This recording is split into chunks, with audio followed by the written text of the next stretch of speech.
Avançamos para a segunda-feira. Título: De Atenas a Corinto. Irmãos, eu amo assim ter uma compreensão da cronologia dos escritos e também das atividades de Paulo. Tive um professor a quem devo muito, ele já descansa no Senhor, pastor, professor Abílio Honório Perdomo.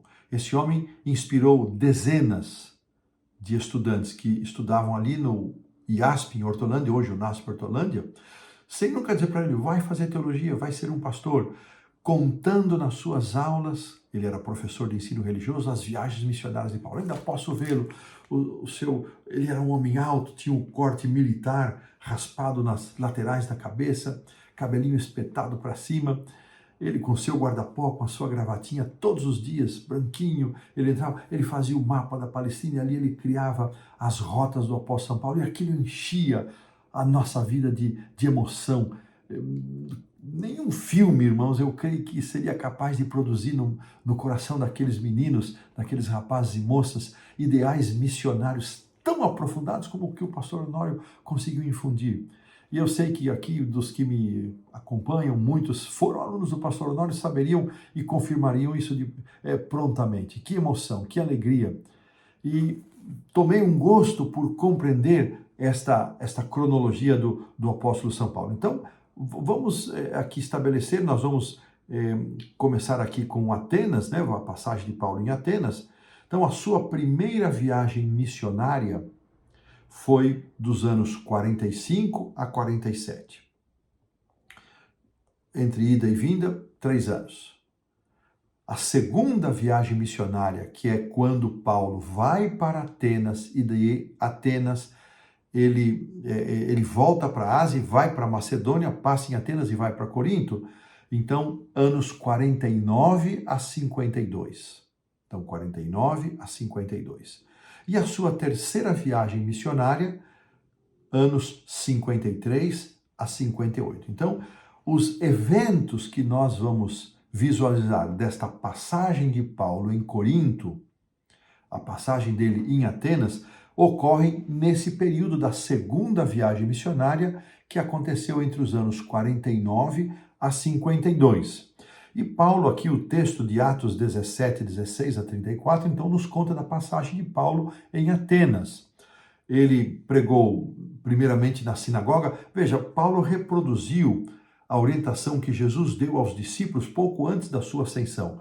Comece em Jerusalém, vão para a Judéia e depois aos confins, Samaria e os confins da terra. Ou seja, todas as vezes onde Paulo chegava e havia presença de judeus e havia uma sinagoga, primeiramente Paulo ia a essa sinagoga, um sábado, 2 sábados, 3 sábados, o quanto fosse necessário, o quanto fosse possível. E somente depois ele partia para os não-judeus. Então sempre Paulo fazendo assim. Então em Atenas não foi diferente.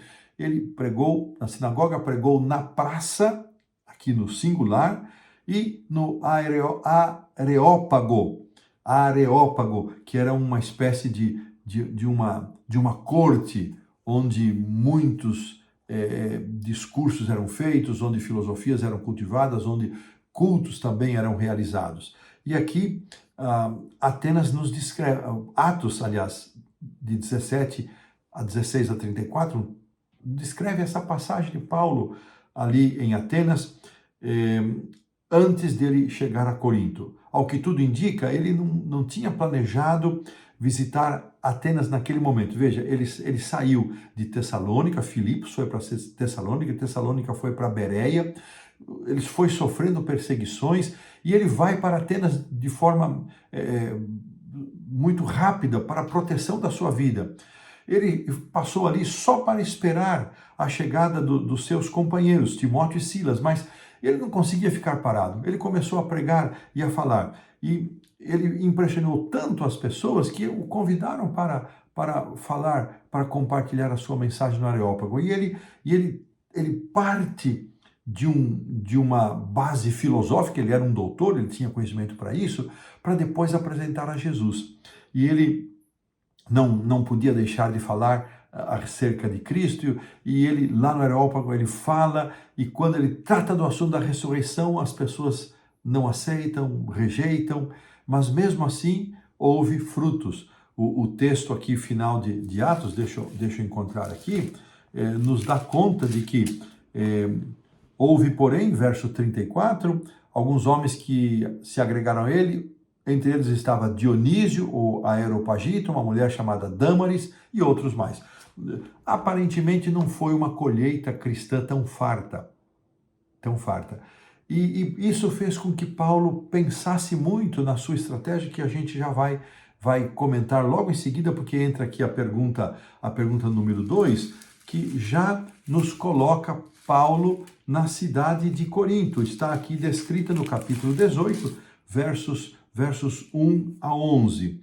E Paulo, então, como mencionamos, ele vai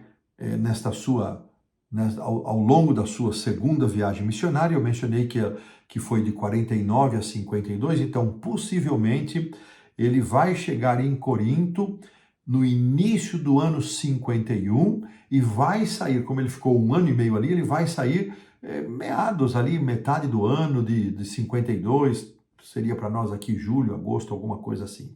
Então, Lucas nos informa que ele permaneceu ali 1 ano e 6 meses, começa a pregar na sinagoga, conforme era o seu costume, está destacado aqui, e ele obedecia o roteiro que Jesus havia orientado. Depois, finalmente, Silas e Timóteo se juntam a ele em Corinto, e Paulo, com a chegada dos dois, ele se entrega completamente à pregação da palavra. Diz aqui o verso 18, verso 5, se entregou totalmente à palavra.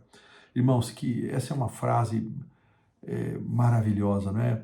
Eu sei que a maioria dos irmãos, aqueles que não são pastores, precisam trabalhar para o seu sustento, viver com dignidade, mas mesmo assim, irmãos, não se esqueçam da palavra, de se alimentar dela e de compartilhar. Pastores, pessoas que vivem consagrados para o ministério, precisam seguir como base de sua vida a palavra de Deus. A palavra de Deus tem que estar numa posição de centralidade na nossa vida, e é o que Paulo nos é dito aqui, que ele se entregou totalmente à palavra. Eu entendo que para estudar e para pregar, porque ele diz que testemunhando aos judeus que Cristo era Jesus. Então ele se entrega à palavra, ou seja, para pregar ele tinha que estudar, e nós, da mesma maneira, para podermos pregar, precisamos estudar. Quando finalmente, então, chega Silas e Timóteo, ele se entrega, e ao longo de sua estada ali, ele permaneceu ocupado ensinando a palavra de Deus, nos diz o verso 11. Aqui nos confirma que ele permaneceu 1 ano e 6 meses ensinando entre eles a palavra de Deus. Então, essa entrega à palavra não era só para alimentar-se espiritualmente, mas também para ser a base da sua pregação. E ele, no capítulo 2, verso 2, ele diz que nada se propôs a saber entre eles, a não ser a Jesus Cristo e este crucificado. Eu ainda vou voltar a fazer uma relação deste texto com a sua experiência em Atenas. Aqui nos comentários de Ellen White, bem no início dos comentários, a primeira lição, obviamente, né? Eu destaquei aqui um pensamento que diz o seguinte, que na sua pregação do Evangelho em Corinto, o Paulo seguiu um método diferente do que ele havia seguido em Atenas. Lá em Atenas, ele criou uma adaptação, filosófica, usou uma introdução filosófica para chegar a Cristo, mas confrontando lógica com lógica, mas Paulo não ficou satisfeito com isso, ele achou que não foi o melhor. Mas Ellen White destaca que o seu trabalho ali não foi em vão. Já mencionamos ali o Dionísio, Dâmaris e outros, não foi em vão. Mas Paulo não ficou satisfeito. Ele, indo agora para Corinto, ele procura apresentar a Cristo e este crucificado de forma sem passar pelo raciocínio lógico, sem passar pelo raciocínio filosófico. Ele estava disposto a pregar aquela cidade, que nós já vamos ver que características ela possuía, com uma linguagem persuasiva, com a sabedoria celestial para levar a eles a Cristo Jesus como Salvador pessoal. Com estas considerações, entendendo o contexto, desta viagem de Paulo, a visão que ele teve do varão macedônio, que eu não acabei não mencionando. Ele queria ir para um lado, Deus o levou para a Macedônia, então ali ele chega em Filipos, Tessalônica, Bereia, vai a Atenas, e de Atenas então ele segue para Corinto. E desta forma aqui colocamos um ponto final na lição da segunda-feira.